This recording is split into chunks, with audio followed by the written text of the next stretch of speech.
Hello dear students, welcome to the gateway classes. My name is Gulshan Kumar और मैं आपको पढ़ा रहा हूं इंजीनियरिंग मैथमेटिक्स 1। इंजीनियरिंग मैथमेटिक्स 1 में हमारी यूनिट चल रही है मैट्रिसेस और आज का हमारा टॉपिक है linear dependence and linear independence of vector. और आज का लेक्चर स्टार्ट करने से पहले मैं आपको कोर्स की डिटेल बता देता हूं कि अगर आप इंजीनियरिंग मैथमेटिक्स 1 को गेटवे क्लासेस ऐप पर पढ़ते हैं तो आपको गेटवे क्लासेस ऐप पर क्या क्या मिलेगा। तो देखिए यहां पर आपको मिलेंगे रिकॉर्डेड वीडियो लेक्चर्स जहां पर मैं 100% सिलेबस कवर कराऊंगा। उसके बाद आपको सभी वीडियो लेक्चर्स के पीडीएफ नोट्स आपको मिलेंगे, लेक्चर वाइज आपको डीपीपी मिलेगी और सभी डीपीपी का डिटेल हैंड रिटन सॉल्यूशन आपको मिलेगा जहां से आप अपने सॉल्यूशन को क्रॉस चेक कर सकते हैं। उसके बाद आपको यूनिट वाइज आपकी लाइव डाउट क्लासेस होंगी, यूनिट वाइज आपका टेस्ट भी होगा और यूनिट वाइज आपको प्रीवियस ईयर के क्वेश्चंस का सेट भी मिलेगा जहां से आप एक्स्ट्रा क्वेश्चन प्रैक्टिस कर सकते हैं। तो ये सब आपको मिलेगा गेटवे क्लासेस ऐप पर जिसका लिंक आपको नीचे डिस्क्रिप्शन में दिया गया है। अब एक और इंपॉर्टेंट पॉइंट मैं आपको बता देता हूं, बहुत स्टूडेंट को कंफ्यूजन रहता है कि सर इंजीनियरिंग मैथमेटिक्स 1 का कोर्स कब तक कंप्लीट हो जाएगा, यानी कि 100% सिलेबस हमारा कब तक कंप्लीट हो जाएगा। तो मैं आपको बता देता हूं ये सिलेबस आपका ऑन और बिफोर 15th ऑफ नवंबर यानी कि 15 नवंबर से पहले या 15 नवंबर तक आपका ये कोर्स कंप्लीट हो जाएगा। अब अगर हम बात करें सेमेस्टर एग्जाम की, जो आपका फाइनल एग्जाम है वो कब होगा, तो देखिए फाइनल एग्जाम की जो टेंटेटिव डेट है वो फरवरी में है, यानी कि एग्जाम स्टार्ट होने से लगभग 3 महीने पहले ही हमारा जो मैथमेटिक्स 1 का कोर्स है वो गेटवे क्लासेस ऐप पर कंप्लीट हो जाएगा और उसके बाद मैं आपको रिवीजन कराऊंगा। क्लियर हो गया सबको। अब हम स्टार्ट करते हैं अपना आज का टॉपिक और आज का हमारा टॉपिक है linear dependence and linear independence of vectors. अब देखिए यहां पर वेक्टर्स वर्ड आ रहा है तो आपको घबराना नहीं है कि यहां पर हम वेक्टर्स पढ़ने वाले हैं। एक्चुअल में यहां हम जो वेक्टर्स की बात कर रहे हैं ये मैट्रिक्स की फॉर्म में ही होंगे। बात समझ में आ रही है ना, या तो रो वेक्टर होगा या कॉलम वेक्टर होगा, तो मैट्रिक्स की फॉर्म में ही होगा। तो यहां पर हम वो वेक्टर नहीं पढ़ने वाले जो वेक्टर आपके दिमाग में हो सकता है कि अब आ रहा हो, जो आपने 11th 12th क्लास में फिजिक्स में और मैथ्स में पढ़ा है। तो मेरे ख्याल से आपको पॉइंट क्लियर हो गया होगा कि यहां पर linear dependence and linear independence of vector को हमें पढ़ना है लेकिन मैट्रिक्स की फॉर्म में। अब देखिए यहां पर जो क्वेश्चंस होंगे उन क्वेश्चंस को करने का क्या वर्किंग रूल होगा, वो पूरा का पूरा वर्किंग रूल मैंने यहां पर लिखा हुआ है। इस वर्किंग रूल को मैं आपको क्वेश्चंस के थ्रू ही समझाऊंगा, क्योंकि अभी अगर मैं इस वर्किंग रूल को आपको समझाऊंगा तो शायद आपको बहुत अच्छे से समझ में नहीं आएगा। तो इस वर्किंग रूल को हम समझेंगे क्वेश्चंस के थ्रू। अब यहां पर ये हमारा पहला क्वेश्चन आ गया। तो एक और इंपॉर्टेंट बात मैं आपको बता देता हूं, ये जो टॉपिक है linear dependence and linear independence of vector, ये मैट्रिक्स के अंदर एक छोटा सा और बहुत ही आसान टॉपिक है जहां से जनरली यूनिवर्सिटी एग्जाम में 2 मार्क्स का क्वेश्चन आता है, कभी कभी 7 मार्क्स का क्वेश्चन भी आ जाता है, लेकिन बहुत कम चांसेस 7 मार्क्स का क्वेश्चन आने की, 2 मार्क्स का क्वेश्चन आने के चांसेस बहुत ज्यादा है, क्योंकि ये सिंपल सा टॉपिक है, छोटा सा टॉपिक है, तो इसको समझ लेते हैं, है ना। तो चलिए स्टार्ट करते हैं अपना पहला क्वेश्चन और क्वेश्चन के थ्रू ही मैं आपको पूरा वर्किंग रूल समझाने की कोशिश करूंगा जो आपको बहुत अच्छे से समझ में आ जाएगा। पहला क्वेश्चन देखिए क्या है, find whether or not the following vectors are linearly dependent or independent. यानी कि हमें यहां पर ये चेक करना है कि यहां पर जो आपको 4 वेक्टर दे रखे हैं ये चारों वेक्टर लीनियरली डिपेंडेंट है या लीनियरली इंडिपेंडेंट है। क्योंकि यहां पर एक्चुअल में हमें करना क्या है, ये चेक करना है कि गिवन वेक्टर लीनियरली डिपेंडेंट है या लीनियरली इंडिपेंडेंट है, और उसी का वर्किंग रूल यहां पर लिखा हुआ है। चलिए स्टार्ट करते हैं। तो देखिए सबसे पहले आप क्या करेंगे, सबसे पहले आपको जो वेक्टर्स दे रखे हैं, जो वेक्टर्स आपको दे रखे हैं उनको आप x1 x2 x3 और x4 से क्या करेंगे, रिप्रेजेंट करेंगे। तो सबसे पहले यहां पर जो पहला वेक्टर है उसको हम मान लेंगे लेट, जो आपका फर्स्ट वेक्टर है उसको आप x1 एज्यूम करेंगे। x1 देखिए क्या है फर्स्ट वेक्टर 1, 1, 1, 1। अगर आप देखें तो ये जो फर्स्ट वेक्टर इसको हम रो वेक्टर भी कहते हैं। जब आपको वेक्टर रो की फॉर्म में दे रखे हो तो उसको हम रो वेक्टर कहते हैं, और अगर आपको वेक्टर वर्टिकल दे रखा है तो उसको हम कॉलम वेक्टर कहते हैं। जो रो मैट्रिक्स और कॉलम मैट्रिक्स होती है, रो मैट्रिक्स जहां पर एक रो हो नंबर ऑफ कॉलम कितने भी हो सकते हैं, कॉलम मैट्रिक्स जहां पर एक कॉलम हो नंबर ऑफ रो कितने भी हो सकती है। तो मैंने जब आपको टाइप्स ऑफ मैट्रिक्स पढ़ाया था तो वहां पर मैंने आपको रो मैट्रिक्स और कॉलम मैट्रिक्स के बारे में बताया था। तो जैसे रो मैट्रिक्स होती है वैसे रो वेक्टर भी होता है, बस मैट्रिक्स में कॉमा नहीं लगता, यहां पर कॉमा लगा के एलिमेंट लिखते हैं। चलिए पहला वेक्टर तो ये आ गया। दूसरा वेक्टर देखिए जरा, दूसरे वेक्टर को हम x2 मान लेंगे। अब x2 क्या है, दूसरा वेक्टर हमारा ये है 0, 1, 1, 1। ये सेकंड वेक्टर हो गया। थर्ड वेक्टर को x3 एज्यूम कर लीजिए, तो थर्ड वेक्टर क्या है 0, 0, 1, 1। उसके बाद नेक्स्ट वेक्टर हमारा x4 हो गया, इसमें क्या क्या है 0, 0, 0, 1। ये तो हमारे पास आगे चारों वेक्टर्स। अब जरा देखिए आगे नेक्स्ट स्टेप हमारा क्या आएगा, जरा ध्यान से देखिए। अब आते हैं वापस वर्किंग रूल पे। देखिए पहला स्टेप क्या है, construct coefficient matrix A with elements of the given vector as column. इस पॉइंट को जरा ध्यान से समझिए, क्या कहा गया है। आपको एक कोफिशिएंट मैट्रिक्स बनानी है जिसका नाम हम रखेंगे ए। क्या करना है, एक कोफिशिएंट मैट्रिक्स बनानी है जिसका नाम क्या रखेंगे, ए। कैसे बनानी है, with elements of the given vector. जो आपको वेक्टर दे रखे हैं ना, उन्हीं के एलिमेंट से बनानी है। कैसे, एज ए कॉलम।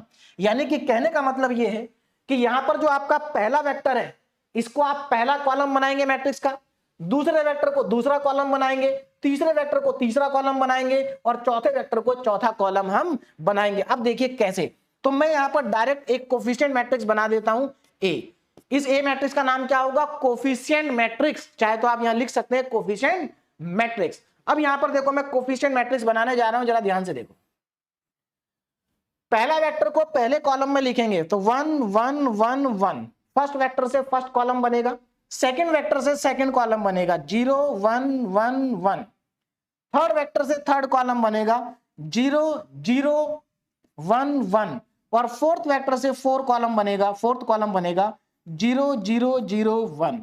तो आप देख सकते हैं यहां पर आपके पास एक 4x4 ऑर्डर की मैट्रिक्स बन करके तैयार हो गई है।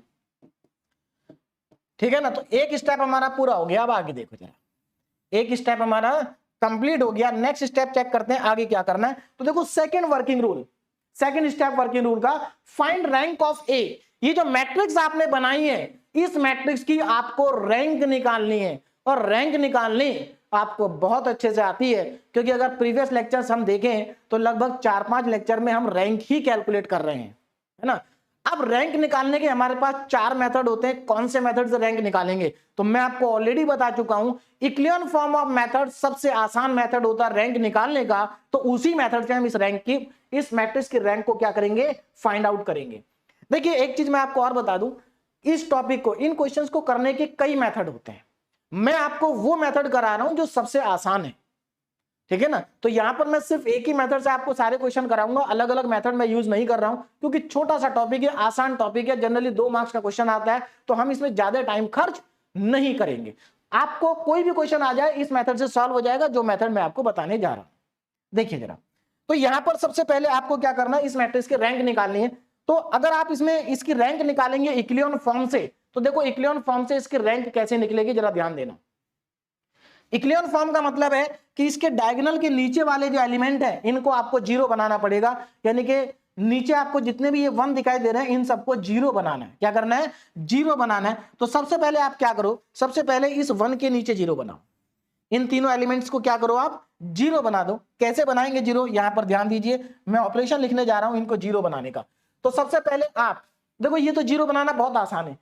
इस 1 में से इस 1 को माइनस कर दो, इस 1 से इस 1 को माइनस कर दो, इस 1 से इस 1 को माइनस कर दो। एक चीज ध्यान रखना, जब आप 1 के नीचे 0 बनाने जा रहे हैं, तो याद रखना इस 1 के नीचे ये तीनों के तीनों 0 जब बनाओगे आप, तो इसी 1 की हेल्प से बनाओगे। कई बार स्टूडेंट गलती कर देता है, मान लो इसको 0 बनाना, तो वो इसमें से इसको माइनस करेगा, गलत हो जाएगा। आपको इसी 1 को माइनस करना, इसी की हेल्प से तीनों 0 बनाने। तो चलिए बनाते हैं।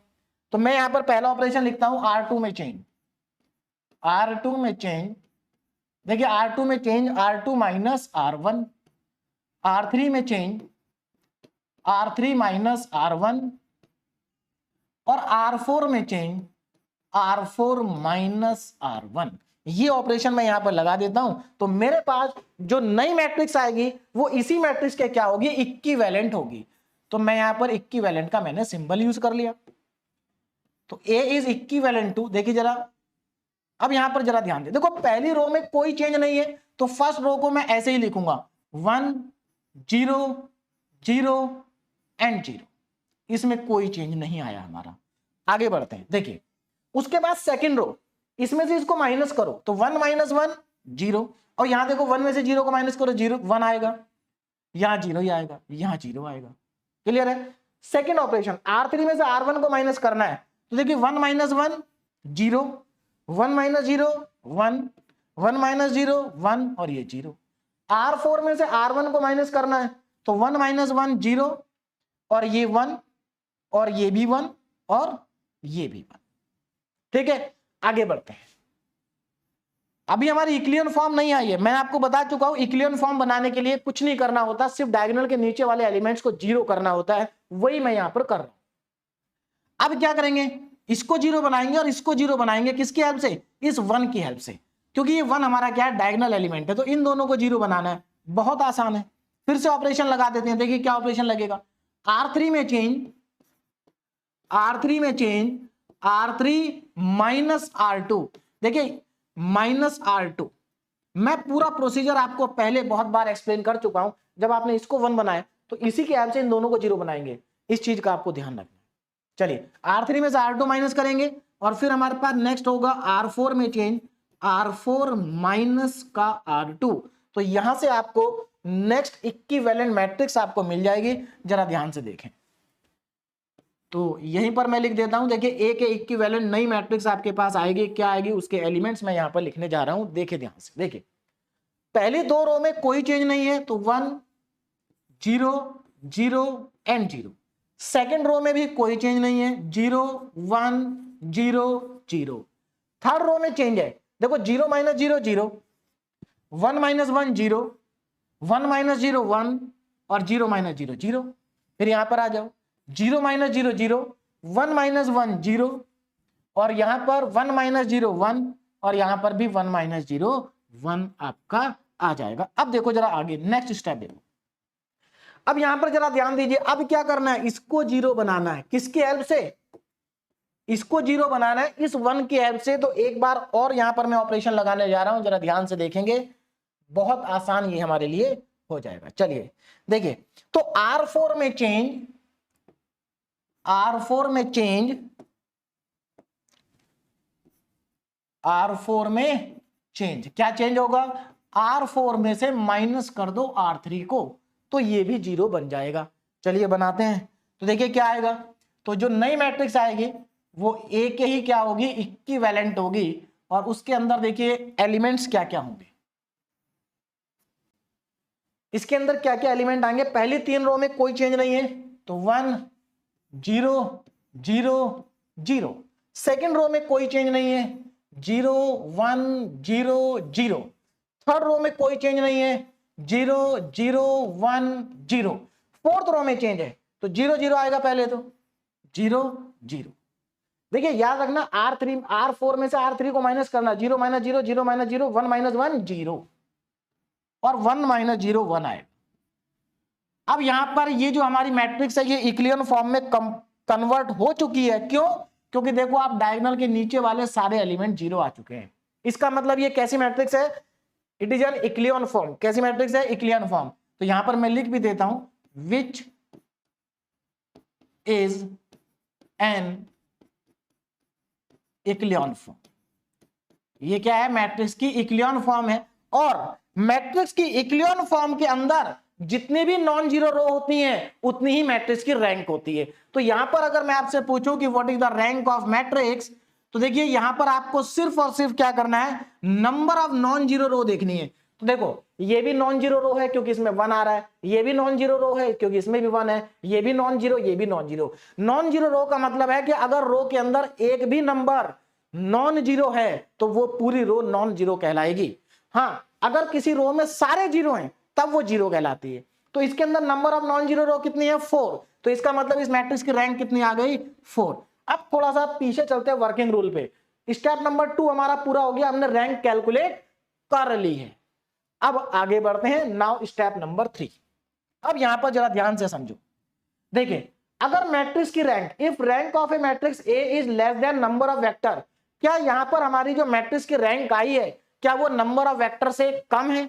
तो यहां पर पहले ये देखो कि नंबर ऑफ वेक्टर कितने हैं, 1 2 3 4, 4 वेक्टर हैं, रैंक भी कितनी है, 4 है। इसका मतलब जो हमारी रैंक है, जरा ध्यान से इस बात को समझिए, जो हमारी रैंक है वो इक्वल टू है, किसके इक्वल है, नंबर ऑफ वेक्टर्स के इक्वल है। रैंक क्या है, नंबर ऑफ वेक्टर्स के इक्वल है।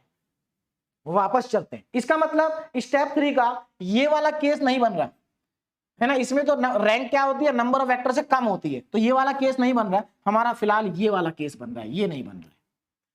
देखो रैंक जो है वो नंबर ऑफ वेक्टर्स के इक्वल है। अब अगर रैंक नंबर ऑफ वेक्टर्स के इक्वल हुई तो क्या होगा, जरा यहां ध्यान से समझिए। अगर रैंक नंबर ऑफ वेक्टर के इक्वल हुई, अगर रैंक हमारी क्या हुई, नंबर ऑफ वेक्टर्स के इक्वल हुई, तो जरा यहां ध्यान से समझो, अगर हमारी रैंक नंबर ऑफ वेक्टर्स के इक्वल हो गई तो देखो क्या लिखा है, then the given set of vector is linearly independent. तो हमारा जो वेक्टर्स का सेट होगा वो लीनियरली इंडिपेंडेंट होगा। तो यहां पर हम क्या लिखेंगे, यहां पर हम लिखेंगे hence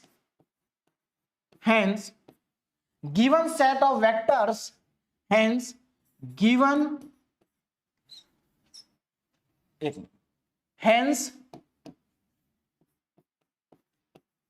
hence given set of vectors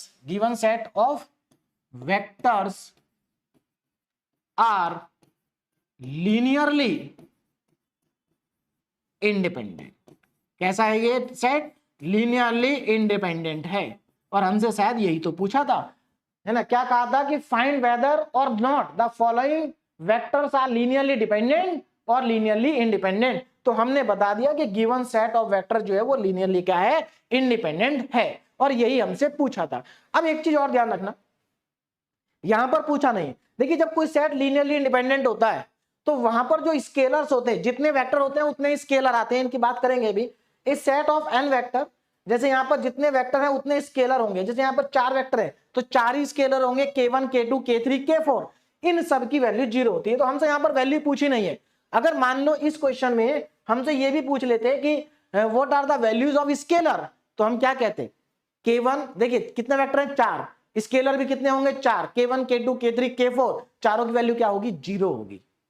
तो इस चीज का ध्यान रखना कि अगर आपसे स्केलर की वैल्यू पूछ ली जाए तो आप यहां पर कह सकते हैं कि सबकी वैल्यू क्या होगी, 0। K1 equal to K2 equal to K3 equal to K4 and all are equal to 0। सबके सब क्या होंगे, 0 होंगे। तो मेरे ख्याल से बहुत ही आसान सा सिंपल सा क्वेश्चन आपको बहुत अच्छे से समझ में आ गया होगा, और जो हमारा वर्किंग रूल था वो भी समझ में आ गया होगा कि सबसे पहले मैट्रिक्स लिखनी है ए, कैसे लिखनी है, गिवन वेक्टर की हेल्प से, फिर उसकी रैंक निकालनी है। अब रैंक अगर इक्वल आ गई तो लीनियरली इंडिपेंडेंट है, और लीनियरली इंडिपेंडेंट होगा तो स्केलर की वैल्यू 0 होगी।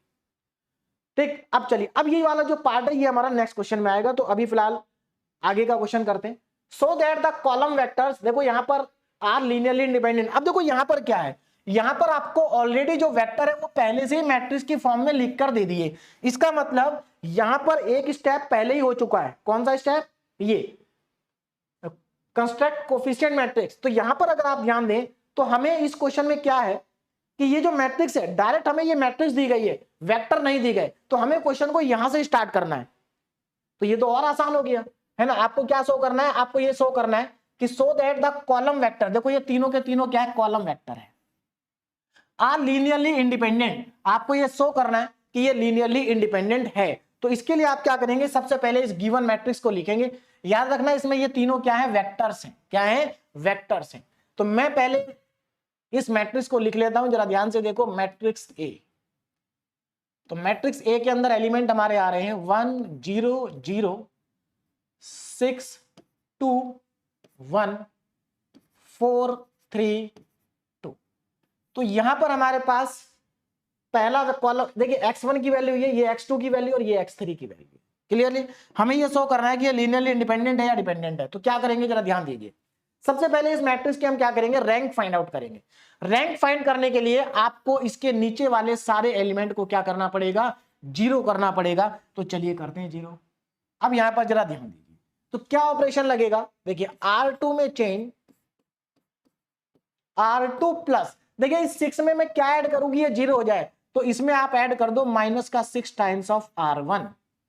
सेकेंड देखो, R3 में change R3 plus -4 times of R1। देखो इसमें आप -4 ऐड कर दोगे तो ये 0 हो जाएगा। दोनों ऑपरेशन अगर आप यहां पर लगा देते हैं तो आपके पास जो नेक्स्ट मैट्रिक्स आएगी वो एक ही क्या होगी, इक्विवेलेंट होगी और इसके अंदर जो एलिमेंट्स आएंगे वो मैं यहां लिखने जा रहा हूं। पहली रो में कोई चेंज नहीं है 1 0 0। सेकेंड रो में ये 0 बन जाएगा। देखो यहां पर क्या बनेगा आपका 0 बनेगा क्योंकि यहां पर 6 -6 0।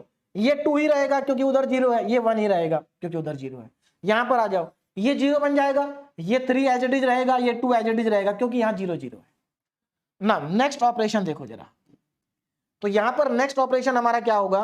देखो अब मुझे क्या करना है, इसको 0 बनाना है इस 2 की हेल्प से। तो क्या करें, देखो हम इस 2 को 1 बना सकते हैं क्योंकि कैलकुलेशन आसान हो जाएगी। तो अब इस 2 को अगर आपको 1 बनाना है तो एक तरीका तो ये कि आप इसको 2 से डिवाइड कर दो, लेकिन ये फ्रैक्शन में आ जाएगा। लेकिन यहां पर फ्रैक्शन में आने का कोई फर्क हमें नहीं पड़ने वाला है क्योंकि हमारा ये लास्ट स्टेप है भाई, इसके बाद तो इक्विवेलेंट फॉर्म बन जाएगी।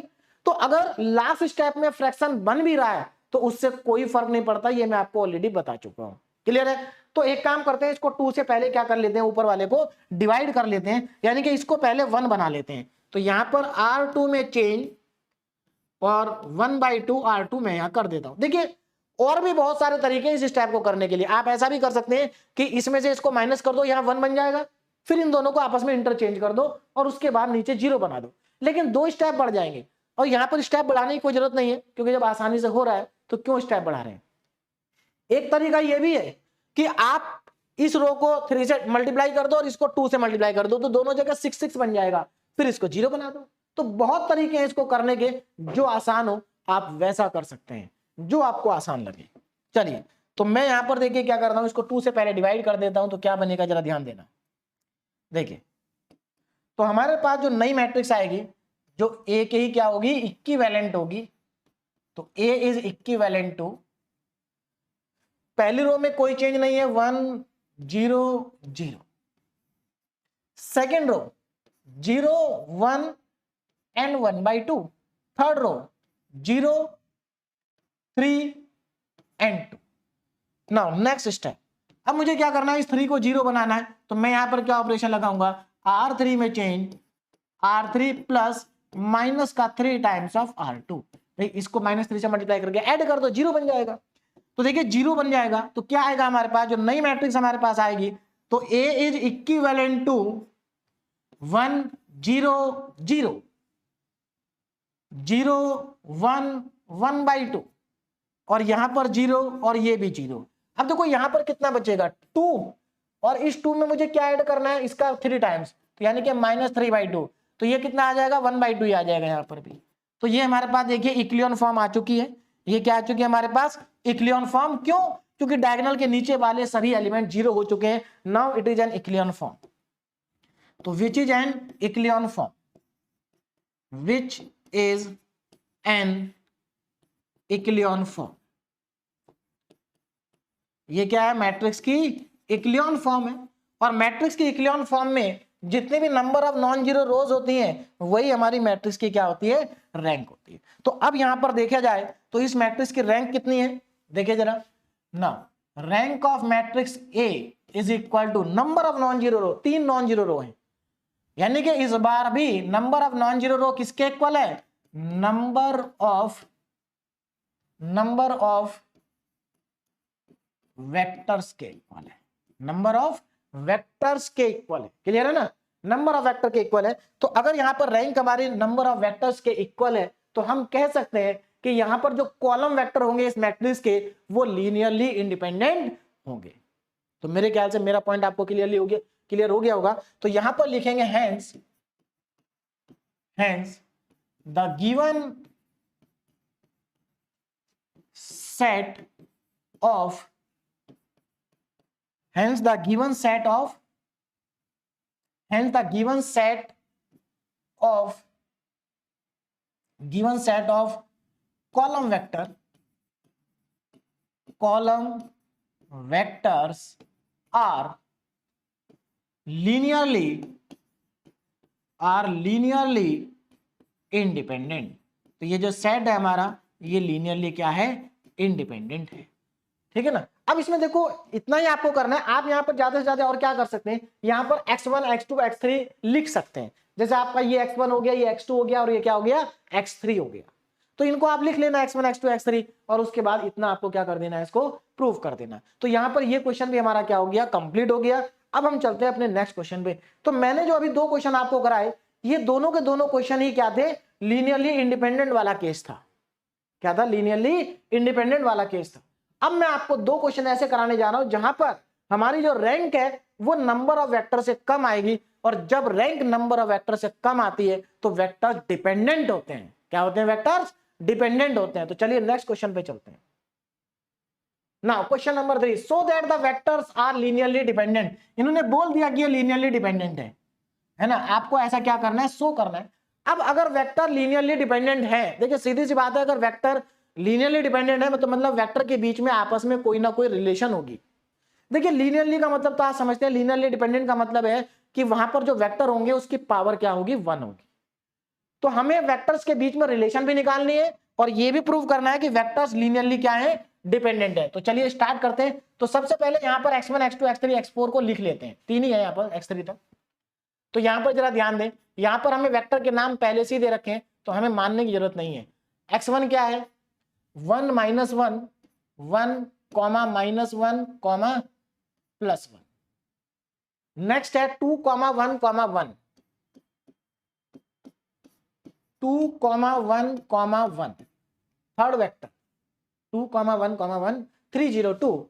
थर्ड वेक्टर है हमारे पास 3 0 2। ना अब क्या करना है ना, पहला स्टेप कोफिशिएंट मैट्रिक्स। अब यहां पर मैं क्या करूंगा, कोफिशिएंट मैट्रिक्स लिखूंगा, कोफिशिएंट मैट्रिक्स। और कोफिशिएंट मैट्रिक्स क्या होती है हमारे पास, ए। कोफिशिएंट मैट्रिक्स को हम रिप्रेजेंट करते हैं ए से। पहला step, construct coefficient matrix A with elements of the given vector as column, और उसके बाद रैंक निकालेंगे। चलिए तो यहां पर मैं मैट्रिक्स ए को लिखने जा रहा हूं। मैट्रिक्स ए देखिए क्या क्या एलिमेंट आएंगे मैट्रिक्स ए में। तो फर्स्ट वेक्टर का फर्स्ट कॉलम बनेगा तो 1 -1 और +1। सेकंड वेक्टर का सेकंड कॉलम बनेगा 2 1 1। थर्ड वेक्टर का थर्ड कॉलम बनेगा 3 0 2। अब हमें क्या करना है, इसकी रैंक फाइंड आउट करनी है। रैंक फाइंड करने के लिए आपको इसको 0 बनाना पड़ेगा और इसको 0 बनाना पड़ेगा, क्योंकि ये डायगोनल है। हमें इन तीनों को 0 बनाना है, तो पहली बार में इन दोनों को 0 बनाएंगे। ठीक है, जब ये 0 बन जाएगा तब इसको 0 बनाएंगे। तो यहां पर मैं ऑपरेशन लिखता हूं, R2 में चेंज R2 + R1। देखो -1 में +1 ऐड कर दो 0 बन जाएगा। और R3 में चेंज R3 माइनस में R1, 1 में से 1 को माइनस कर दो 0 बन जाएगा। चलिए स्टार्ट करते हैं। देखिए तो यहां पर अब हमारे पास जो नई मैट्रिक्स आएगी वो एक ही क्या होगी, इक्विवेलेंट होगी। और इसके अंदर जो एलिमेंट्स आएंगे वो देखिए क्या होंगे। पहली रो में कोई चेंज नहीं है, तो पहली रो को तो जैसी थी वैसा ही लिख दो, 1 2 और 3। सेकेंड रो में क्या करना है, दोनों रो को ऐड करने। तो -1 + 1 0, यहां तो 0 आएगा। 1 + 2 3, यहां 3 आ जाएगा। 0 + 3 3, ये भी 3 आ जाएगा। उसके बाद नीचे आ जाओ, R3 में से R1 को माइनस करो तो 1 - 1 0, 1 - 2 -1, और उसके बाद 2 - 3, ये भी -1। तो यहां पर ये भी क्या आ गया, -1 आ गया। अब देखो क्या करना है ना, अब हमें इसको 0 बनाना है इसकी हेल्प से। अब ये 3 है तो एक काम करते हैं, पहले इस 3 को 1 बना लेते हैं। क्या करते हैं, इस 3 को 1 कैसे बनेगा, इस रो को आप 2 से 3 से डिवाइड कर दो। डिवाइड करने से कोई फर्क नहीं पड़ रहा, फ्रैक्शन भी नहीं बन रहा है यहां। तो R2 में चेंज R2 को 1/3 से क्या कर देते हैं, मल्टीप्लाई, या 3 से डिवाइड, एक ही बात है। Sorry R2। देखिए यहां पर करने के स्टेप अलग अलग हो सकते हैं, आप अलग तरीके से भी कर सकते हैं, लेकिन आपको करना वही है जो यहां पर होना चाहिए। मतलब इसको 0 बनाना है, 0 बनाने के तरीके अलग हो सकते हैं, लेकिन ऐसा कोई तरीका यूज मत करना जिससे कैलकुलेशन टफ हो जाए, या फिर जो 0 आपने पहले बनाया था वो 0 हट जाए। ऐसा कोई ऑपरेशन नहीं लगाना कि बने हुए 0 हट जाए। अगर ऐसा कोई ऑपरेशन आप लगा रहे हैं तो वो गलत है। चलिए तो अब देखिए हमारी जो नई मैट्रिक्स आएगी, जो ए के ही क्या होगी, इक्विवेलेंट होगी। तो ए इज इक्विवेलेंट टू, देखिए R2 में चेंज करना है तो फर्स्ट रो में कोई चेंज नहीं है, 1 2 3, ये हमारा 0 1 1 0 -1 -1, ये आ गया हमारे पास। अब आगे बढ़ते हैं, नेक्स्ट स्टेप देखिए। अब मुझे इसको 0 बनाना है तो बहुत आसान है, इसको इसमें ऐड कर दो। तो R3 में change R3 plus R2, R3 plus R2 दोनों को ऐड कर देंगे तो हमारे पास जो न्यू इक्विवेलेंट मैट्रिक्स आएगी उसके अंदर देखिए क्या क्या एलिमेंट आएंगे। पहली दो रो में कोई चेंज नहीं है, 1 2 3 0 1 1। और देखिए जब आप R3 में R2 को ऐड करेंगे तो ये 0 और ये भी 0 और ये भी 0। तो इसमें आपने देखा कि लास्ट वाली रो जो हो गई वो पूरी की पूरी 0 हो गई और ये हमारी क्या है, इक्लियन फॉर्म है। आप देख सकते हैं डायगोनल के नीचे वाले सभी एलिमेंट 0 हो चुके हैं। इसका मतलब ये क्या है, इक्लियन फॉर्म है। तो मैं यहां पर लिख देता हूं which is an echelon form. देखिए तो which is an echelon form, which is an echelon form. अब यहां पर जरा ध्यान से देखें, है ना, ये हमारी क्या है, एक इक्लियन फॉर्म। देखो अब अगर ये इक्लियन फॉर्म है तो यहां पर इस मैट्रिक्स की जो रैंक है, मैट्रिक्स ए की रैंक कितनी आएगी जरा ध्यान से देखो। तो rank of matrix A is equal to 2, क्योंकि नॉन जीरो रो दो ही है, ये भी नॉन जीरो ये भी नॉन जीरो, क्लियर है। तो रैंक आ गई 2। और ये जो 2 है ये क्या है, less than number of vector. ये तो नंबर ऑफ वेक्टर से क्या है, नंबर ऑफ वेक्टर से कम है, नंबर ऑफ वेक्टर से क्या है, कम है। तो अगर ये नंबर ऑफ वेक्टर से कम है तो अब देखते हैं जरा कौन सा केस बन रहा है, पीछे आते हैं। देखिए अगर रैंक नंबर ऑफ वेक्टर से कम है then the given vectors are linearly dependent. तो ये गिवन वेक्टर्स क्या होंगे, लीनियरली डिपेंडेंट होंगे। तो इसके बाद मैं लिखूंगा the given set of vectors is या आर लीनियरली डिपेंडेंट, क्लियर है। चलिए अब अगर ये लीनियरली डिपेंडेंट है तो हमें इनके बीच में रिलेशन भी निकालनी पड़ेगी। अब रिलेशन पे ध्यान दो, देखो क्या लिखा, a set of n vector is said to be linear dependent if there exist an scalar. अगर ये वेक्टर लीनियरली डिपेंडेंट है तो इनके बीच में एक रिलेशन एग्जिस्ट करेगी और वो रिलेशन ये होगी k1 x1 k2 x2 k3 x3 जितने भी हैं। जैसे वहां पर हमारे पास 3 वेक्टर है तो k1 x1 आएगा, k2 x2 आएगा, k3 x3 आएगा, इक्वल टू में आएगा 0। उसके बाद क्या करना है आपको, ये जो k1 k2 k3 है इन तीनों की वैल्यू निकालनी है। वैल्यू को निकाल के आप यहां पर पुट कर देंगे तो हमारे पास फाइनल आंसर आ जाएगा। याद रखना अगर वेक्टर डिपेंडेंट है तो k1 k2 k3 सब 0 नहीं होंगे। हाँ अगर इंडिपेंडेंट है तो k1 k2 k3 सब 0 होंगे। एक और चीज यहां पर आप k1 k2 k3 की जगह a1 a2 a3 का भी यूज कर सकते हैं, या तो k1 k2 k3 यूज करेंगे या a1 a2 a3 यूज करेंगे, दोनों ही ठीक है, कोई दिक्कत यहां पर नहीं है, दोनों यूज होते हैं। तो चलिए आगे बढ़ते हैं और अपने क्वेश्चंस को करते हैं। हाँ तो हमारी जो रैंक है वो नंबर ऑफ वेक्टर से कम है तो हम यहां पर लिख सकते हैं hence given set of vector, given set of vectors are linearly dependent। कैसे हैं, लीनियरली डिपेंडेंट है। अब अगर ये लीनियरली डिपेंडेंट है तो इनके बीच में एक रिलेशन भी होगी। तो अब मैं यहां पर लिखूंगा लेट द रिलेशन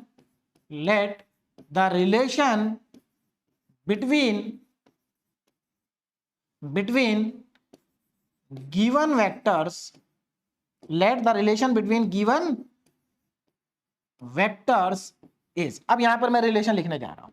मान लेते हैं कि जो हमारे गिवन वेक्टर है उनके बीच में जो रिलेशन है वो मैं यहां पर लिख रहा हूं। देखिए क्या रिलेशन, किस तरह से लिखेंगे, k1 x1 k2 x2 k3 x3 equal to में 0, और इसको मैं मान लेता हूं इक्वेशन नंबर 1।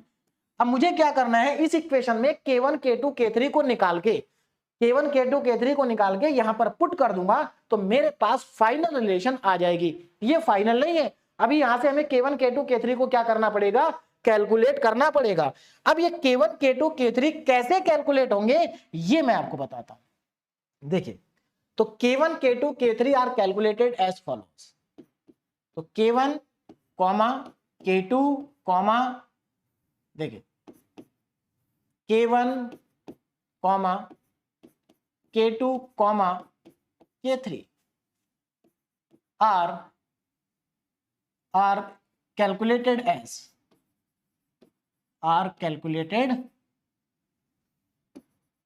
देखिए कैसे कैलकुलेट होंगे। अब यहां पर जरा ध्यान देंगे, ये स्टेप इंपॉर्टेंट है।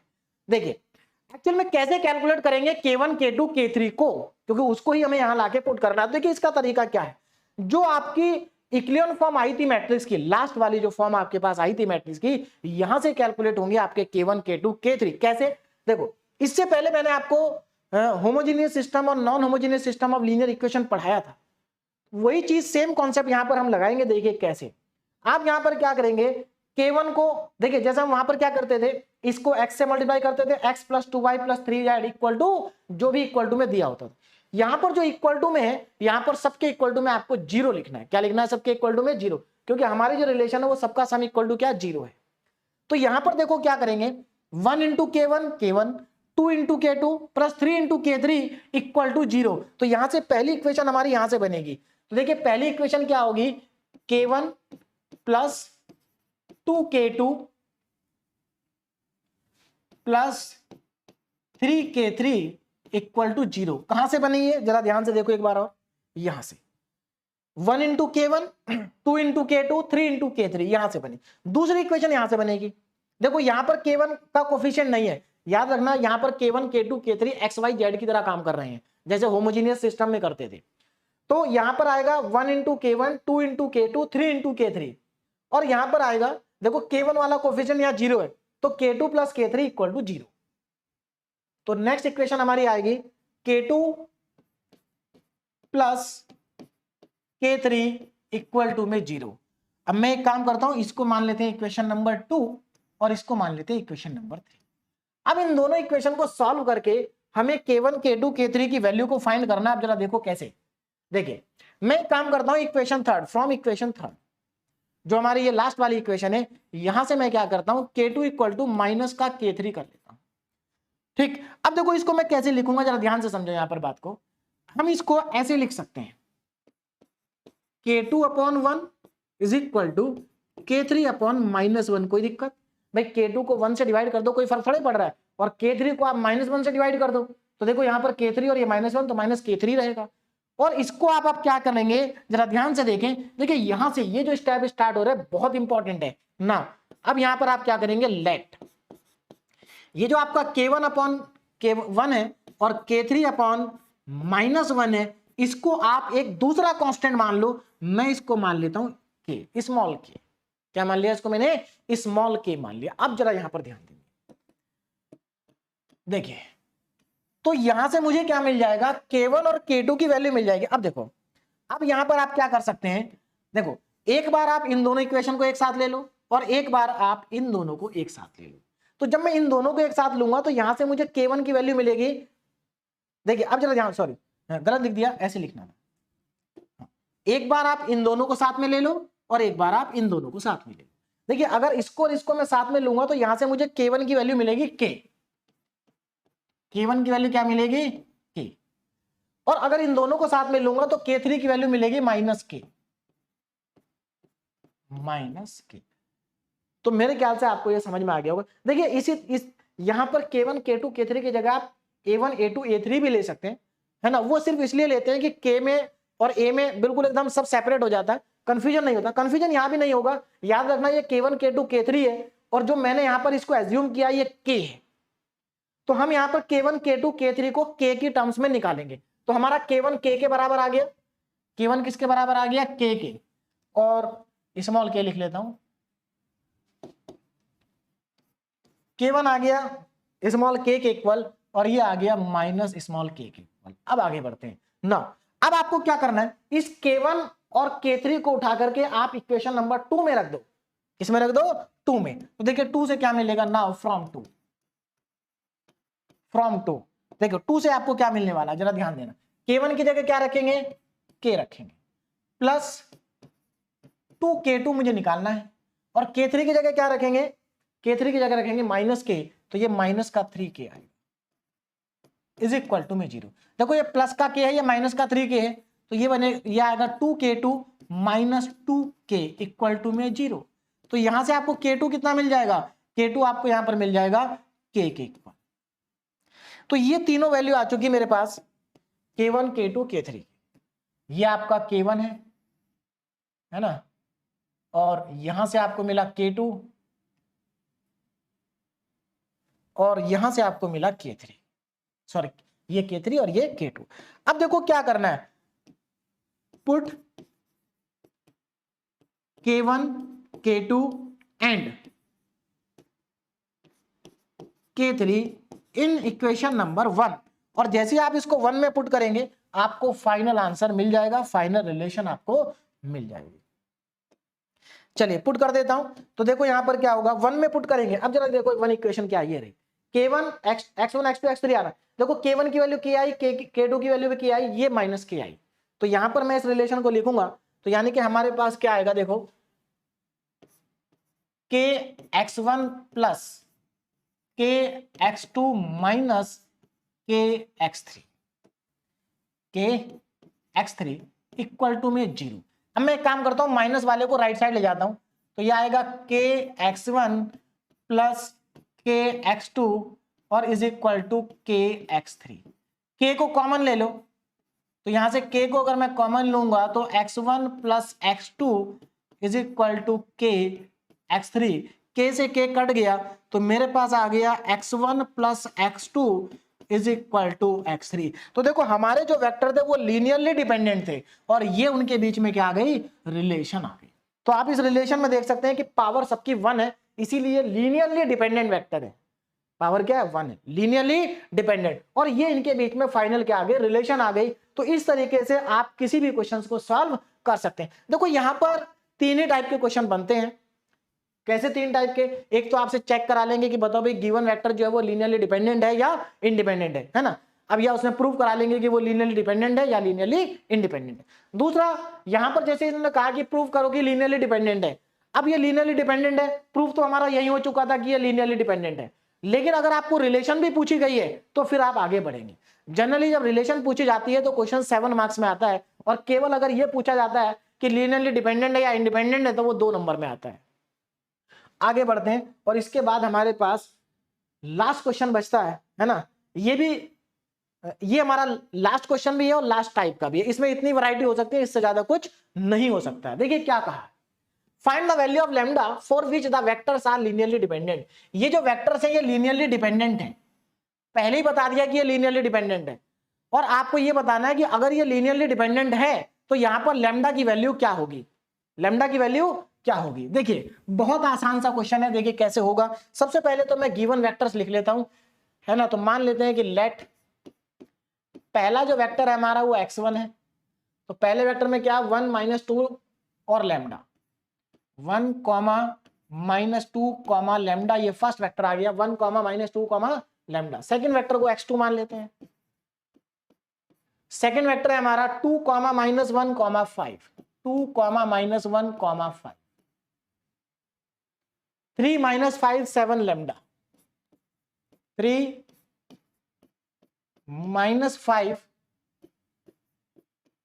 और 7 लैम्डा। ये हमारे पास 3 वेक्टर है, 3 - 5 7 लैम्डा, 2 - 1 5, 1 - 2 और लैम्डा। चलिए तो अब ना पहला स्टेप क्या है कि गिवन वेक्टर्स को हमें क्या करना है, मैट्रिक्स की फॉर्म में लिखना है, जिसको हम कहते हैं कोफिशिएंट मैट्रिक्स। तो यहां पर मैं लिखने जा रहा हूं अब कोफिशिएंट मैट्रिक्स, ठीक है ना। देखिए पूरा लिखते हैं कोफिशिएंट मैट्रिक्स। कोफिशिएंट मैट्रिक्स का हमारा नाम होता है ए, तो हम इसको ए से रिप्रेजेंट कर लेते हैं, ए। अब देखिए कोफिशिएंट मैट्रिक्स क्या बनेगी, जरा ध्यान से देखो। पहला वेक्टर पहले कॉलम में लिखा जाएगा, यानी कि 1 - 2 और लैम्डा, 1 - 2 और लैम्डा। दूसरा वेक्टर दूसरे कॉलम में 2 - 1 और 5, 2 - 1 और 5, 3 - 5 और 7 लैम्डा। ये हमारे पास आ गया। अब यहां पर जरा ध्यान देना, अब आगे क्या करना है। देखो यहां थोड़ा सा प्रोसीजर बदलेगा। ये वेक्टर लीनियरली डिपेंडेंट है, और अगर ये लीनियरली डिपेंडेंट है तो यहां से एक चीज तो कंफर्म है कि इस मैट्रिक्स की जो रैंक होगी वो 3 से कम आएगी। देखो अगर ये लीनियरली डिपेंडेंट है तो रैंक जो होगी वो नंबर ऑफ वेक्टर से कम आएगी। अब यहां पर नंबर ऑफ वेक्टर कितने हैं जरा ध्यान देना, यहां पर आपके नंबर ऑफ वेक्टर्स है 3, तो इसका मतलब इस मैट्रिक्स की जो रैंक है वो 3 से कम आएगी। तो ये बात तो मेरे ख्याल से सभी को समझ में आ गई होगी कि इस मैट्रिक्स की रैंक 3 से कम क्यों आएगी, क्योंकि यहां पर नंबर ऑफ वेक्टर 3 है और लीनियरली डिपेंडेंट है, तो रैंक 3 से कम आएगी। तो मैं यहां पर लिखूंगा, देखिए जरा क्या करेंगे, इस मैट्रिक्स की जो रैंक है, इस मैट्रिक्स की जो रैंक है, रैंक ऑफ मैट्रिक्स ए, ये जो रैंक है इस मैट्रिक्स की क्या होगी, less than number of vectors. ये नंबर ऑफ वेक्टर से कम होगी, क्यों होगी, देखिए यहां पर भी चलिए एक चीज और लिख देता हूं मैं, सिंस देखिए रैंक जो होगी वो नंबर ऑफ वेक्टर से कम होगी, तो मैं यहां पर लिख देता हूं since vectors are, since vectors are linearly dependent, vector कैसे हैं, लीनियरली डिपेंडेंट है, देयरफॉर, तो यहां पर हमने लिख दिया therefore rank of matrix A less than number of vector, है ना, और इसका मतलब क्या है, इसका मतलब ये है कि रैंक जो होगी वो 3 से कम होगी। अब एक बात बताओ, इस मैट्रिक्स की रैंक अगर 3 से कम है तो क्या इस मैट्रिक्स का जो डिटरमिनेंट होगा वो 0 नहीं होगा, ये सीधी सी बात है। अगर इस मैट्रिक्स की रैंक 3 से कम है तो इसमें से जो 3/3 का डिटरमिनेंट बनेगा, इस मैट्रिक्स का जो डिटरमिनेंट होगा वो 0 होगा। ये आप देखिए, जब मैंने रैंक आपको पढ़ाया था तो वहां पर रैंक निकालने का पहला मेथड हमने पढ़ा था डिटरमिनेंट मेथड। अगर कोई मैट्रिक्स 4/4 की है और उसकी रैंक 4 से कम है तो 4/4 का डिटरमिनेंट 0 होगा। सिमिलरली अगर कोई मैट्रिक्स 3/3 की है और उसकी रैंक 3 से कम है तो उसका जो डिटरमिनेंट है वो 0 होगा। सेम कॉन्सेप्ट यहां पर लगेगा, अगर ये वेक्टर डिपेंडेंट है तो रैंक नंबर ऑफ वेक्टर से कम होगी, और रैंक अगर नंबर ऑफ वेक्टर से कम हुई तो इसका डिटरमिनेंट होगा 0। तो इसका मतलब क्या है, determinant of A equal to 0। और अब यहां पर मैं मैट्रिक्स ए का डिटरमिनेंट लिखने जा रहा हूं और उसको क्या करेंगे, 0 को इक्वल पुट कर देंगे, पुट कर दिया हमने। तो यहां पर डिटरमिनेंट ऑफ ए क्या होगा, यहां पर मैट्रिक्स का साइन हटा के डिटरमिनेंट का लगा देंगे, 1 - 2 लैम्डा 2 - 1 5 3 - 5 और 7 लैम्डा, और इसका जो डिटरमिनेंट है ये 0 है। अब क्या करें, लैम्डा निकालना है यहां पर, तो देखो बहुत सिंपल सा डिटरमिनेंट है, डायरेक्ट एक्सपेंड कर दो। डायरेक्ट जैसे ही आप एक्सपेंड करेंगे आपको यहां पर लैम्डा की वैल्यू मिल जाएगी। तो एक्सपेंड अलोंग, किसी भी रो या कॉलम के अलोंग एक्सपेंड कर दो, कोई फर्क नहीं पड़ रहा। तो एक्सपेंड अलोंग R1, तो मैं इस डिटरमिनेंट को R1 के अलोंग क्या कर देता हूं, एक्सपेंड कर देता हूं। तो देखिए R1 के अलोंग जब इसको एक्सपेंड करेंगे तो क्या मिलेगा, यहां ध्यान से देखें। नाउ एक्सपेंड अलोंग R1, तो सबसे पहले इस 1 को लिखेंगे, ब्रैकेट लगाएंगे। देखिए अब ये 1 इस रो में और इस कॉलम में, इन दोनों को छोड़ देंगे, 2/2 का ये डिटरमिनेंट बचा, इसकी वैल्यू लिखेंगे। तो -1 × 7 लैम्डा, माइनस का 7 लैम्डा, है ना, -1 × 7 लैम्डा, माइनस का 7 लैम्डा, माइनस माइनस, उसके बाद 5 × -5 माइनस का 25, माइनस पहले से है तो माइनस माइनस प्लस 25। उसके बाद आगे बढ़ते हैं, इस 2 को लिखेंगे, इस 2 का साइन क्या होता है, माइनस होता है भाई, प्लस माइनस प्लस, तो -2, फिर से ब्रैकेट लगाएंगे। अब इस रो को और इस कॉलम को हटा देंगे और बचा हमारे पास क्या, ये बचा और ये बचा, 2/2 का डिटरमिनेंट। तो -2 × 7 माइनस का 14 लैम्डा, माइनस साइन आएगा, लैम्डा × -5 माइनस का 5 लैम्डा, और माइनस माइनस प्लस, तो यहां पर आ जाएगा 5 लैम्डा। अब उसके बाद 3 लिखेंगे, 3 का साइन होता है प्लस, और इसके बाद से फिर ब्रैकेट लगाएंगे। अब देखो इस रो को और इस कॉलम को छोड़ देंगे तो -2 × 5 माइनस का 10, तो यहां पर आ जाएगा माइनस का 10। उसके बाद माइनस साइन आएगा, माइनस साइन आएगा, और यहां -1 × लैम्डा, तो minus lambda minus minus plus lambda, तो यहां पर आ जाएगा प्लस का लैम्डा। चल अब बस इसको क्या करना है, इक्वल टू में क्या है इसके 0 है। बस इसको सिंप्लीफाई करना है और हमारा आंसर आ जाएगा। तो यहां पर देखो माइनस का 7 लैम्डा प्लस का 25 मल्टीप्लाई करो, माइनस माइनस प्लस 28 लैम्डा, और यहां पर अच्छा एक मिनट, दोनों लैम्डा की टर्म्स है ना, हाँ तो एक काम कर लेते हैं, देखो ये कितना बचेगा, माइनस का 14 प्लस का 9, माइनस का 9 लैम्डा बचेगा, माइनस का 9 और माइनस माइनस प्लस 18 लैम्डा, यहां से आपको क्या मिलेगा 18 लैम्डा इस वाले फैक्टर से। आगे चलते हैं, यहां पर देखो प्लस 3 और माइनस का 10 तो माइनस का 30 प्लस 3 और लैम्डा तो 3 लैम्डा इक्वल टू में 0। नाउ अब यहां पर लैम्डा वाली टर्म्स को ऐड कर लेते हैं। देखो लैम्डा वाली टर्म्स कितनी है, 18 प्लस 3 21, 21 में से 7 माइनस करेंगे तो 14 लैम्डा बचेगा प्लस का 14 लैम्डा। अच्छा यहां पर देखो प्लस का 25 है और यहां माइनस का 30 है तो माइनस 5 इक्वल टू में 0। तो यहां पर आ गया 14 लैम्डा इक्वल टू में 5। तो यहां से लैम्डा की वैल्यू आ गई आपके पास 5/14 and this is the final answer. और यही यहां पर लैम्डा की वैल्यू हमें फाइंड आउट करनी थी। तो देखिए ये हमारे पास इसमें लास्ट टाइप था जो पूछा जा सकता है, लीनियर डिपेंडेंस और इंडिपेंडेंस ऑफ वेक्टर। इससे ज्यादा वैरायटी इस टॉपिक में नहीं है। मैंने हर वैरायटी का क्वेश्चन आपको करा दिया है और हर वैरायटी का क्वेश्चन आपको डीपीपी में भी दिया है। ये डीपीपी के सारे क्वेश्चन आप सॉल्व करें, आंसर सबके लिखे हुए हैं, तो ये टॉपिक आपका 100% तैयार हो जाएगा। अब इस टॉपिक से चाहे कोई भी क्वेश्चन आए आप कर सकते हैं, है ना। तो देखिए यहाँ पर 4 डीपीपी के क्वेश्चन है आपके पास, चारों के चारों बहुत आसान है, जैसे मैंने कराया बिल्कुल वैसे ही है। इनको आप सॉल्व करें और उसके बाद हम पढ़ेंगे अब आगे नेक्स्ट टॉपिक, ठीक है। तो यहां पर ये लेक्चर हमारा कंप्लीट हो गया है। इन सभी क्वेश्चन को आप अच्छे से प्रैक्टिस करें, फिर अगले लेक्चर में हम नेक्स्ट टॉपिक पढ़ेंगे जहां पर हम पढ़ेंगे कॉम्प्लेक्स मैट्रिसेस, है ना। कॉम्प्लेक्स मैट्रिसेस तो इंपॉर्टेंट टॉपिक है, लेकिन वहां से भी जनरली वैसे 2 ही नंबर का क्वेश्चन आता है, लेकिन कभी कभी 7 मार्क्स का भी आता है। लेकिन टॉपिक इंपॉर्टेंट है, क्योंकि हमें 2 मार्क्स का है या 7 मार्क्स का है उस बात से मतलब नहीं है, हमें पढ़ना पूरा है। मैं आपको 100% सिलेबस कंप्लीट कराऊंगा, कोई भी टॉपिक नहीं आपको छुड़वाऊंगा। यहां पर अगर आप पढ़ते हैं तो आपको आसानी से 70 आउट ऑफ 70 मार्क्स स्कोर आप कर सकते हैं, ठीक है। तो अभी आप इन क्वेश्चन को प्रैक्टिस करिए। Okay, thank you so much.